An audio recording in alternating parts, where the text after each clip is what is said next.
Hi all, ഇന്ന് നമ്മൾ എങ്ങനെയാണ് നീഡിലിൽ ബീഡ്സ് വർക്ക് ചെയ്യുന്ന നീഡിലിൽ ബീഡ്സിനെ ലോഡ് ചെയ്ത് വെക്കുന്നതെന്നാണ് നോക്കുന്നത്. ഇതാ, നമുക്ക് ഹുക്ക് ഭാഗം ഒന്ന് പൊക്കി വെച്ചും ഈ മോൾ ഭാഗത്തോട്ട് വരുന്ന രീതിയിൽ വയ്ക്കുക. എന്നിട്ട് ഇങ്ങനെ ഇത്രയും ചരിച്ച് പിടിക്കുക. ഒരു 45 ഡിഗ്രിയിൽ പിടിച്ചേച്ചും നമ്മളൊരു ബീഡ്സ് പാക്കറ്റായിട്ടാണല്ലോ വാങ്ങുന്നത്. ഒന്നെങ്കിൽ ആ പാക്കറ്റിൽ തന്നെ, അല്ലെങ്കിൽ എന്തെങ്കിലും ഒരു ചെറിയ പാത്രത്തിലാക്കി വയ്ക്കുക. അതിലൊരു നിറഞ്ഞു നിൽക്കുന്ന പോലെ, ഒരു പകുതിയിലും മേലെ ബീഡ്സ് നിൽക്കുന്ന പോലെ വേണം, എങ്കിലേ നമുക്ക് നന്നായിട്ട് ലോഡായി കിട്ടത്തുള്ളൂ. ദെൻ നമ്മളിങ്ങനെ ചരിച്ച് വെച്ചേച്ചും ജസ്റ്റ് ഇങ്ങനെ കുത്തി കൊടുക്കാം. ഇങ്ങനെ ഒന്ന് മൂവ് ചെയ്ത് കൊടുത്താൽ മതി. ജസ്റ്റ് ഇങ്ങനെ ഉള്ളിലോട്ട് കുത്തുക, പുറത്തോട്ട് എടുക്കുക. ഇങ്ങനെ ചെയ്യുമ്പോൾ തന്നെ അതിൽ വന്ന് ബീഡ്സ് ലോഡായിക്കോളും.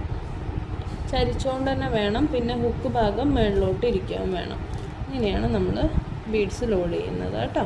എന്നിട്ട് നമ്മൾ ഈ 3 വിരലയിലാണ് സാധാരണ നമ്മൾ ത്രെഡ് നീഡിൽ പിടിക്കുന്നത്. ഈ 3 വിരലയിൽ തള്ളവിരൽ വെച്ചിട്ടാണ് നമ്മൾ പിടിക്കുന്നത്. അപ്പോൾ ഇതിൽ നമ്മൾ എന്ത് ചെയ്യണമെന്ന് വെച്ചാൽ, ബീഡ്സിനെ പിടിക്കുന്നത് ഈ മോതിര വിരൽ വെച്ചിട്ടാണ് നമ്മൾ ബീഡ്സിനെ പിടിക്കുന്നത്. ദെൻ നമ്മൾ ഓരോ ബീഡിനെയായിട്ട് ഇങ്ങനെയാണ് ഇറക്കി കൊടുക്കുന്നതും ഹോൾഡ് ചെയ്ത് പിടിക്കുന്നതും. ഓക്കെ, ഇങ്ങനെയാണ് ബീഡ്സ് വർക്ക് ചെയ്യാനായിട്ട്. എപ്പോഴും ലോഡ് ചെയ്ത് ഹോൾഡ് ചെയ്ത് പിടിച്ചുകൊണ്ട് വേണം ചെയ്യാനായിട്ട്, എങ്കിലേ നമുക്ക് വർക്ക് സ്പീഡിൽ ചെയ്ത് കംപ്ലീറ്റ് ആക്കാൻ പറ്റത്തുള്ളൂ കേട്ടോ.